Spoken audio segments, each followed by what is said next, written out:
Run তুলতে একটা দলের 7 উইকেট নেই, প্রত্যেকটা উইকেট গেছে 1 মিনিটেরও কম সময়ে।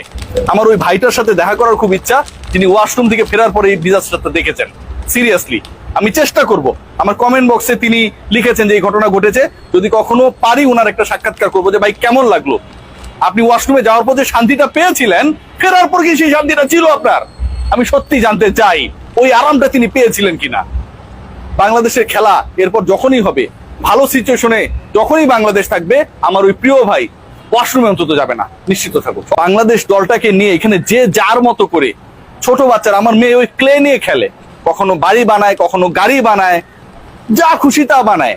পাশে সুইমিং পুল দেখছেন না, এই পাশে সুইমিং পুলে যেভাবে এখানে যদি কেউ পরে ছাপ দেয়, সাঁতার কাটতে যায়, চাইলে ডুব দিতে পারবে। বাংলাদেশের ক্রিকেট এভাবে ডুবে গেছে, বাংলাদেশের ক্রিকেটকে আজকে ডুবিয়ে দিয়েছে। কোথায় চলে গেছে আমাদের ক্রিকেট ভাবতে পারেন? 1.5 বছর ধরে একটা 50 করে লিটন কুমার দাস এখনো দলটাকে টানছে। 6 ম্যাচে 4টাতে 0 করে, শ্রীলঙ্কার বিপক্ষে 3টা 0। এই 0 করার পরেও তাকে আমরা আশায় রাখি যে তিনি আমাদের বানাবেন হিরো।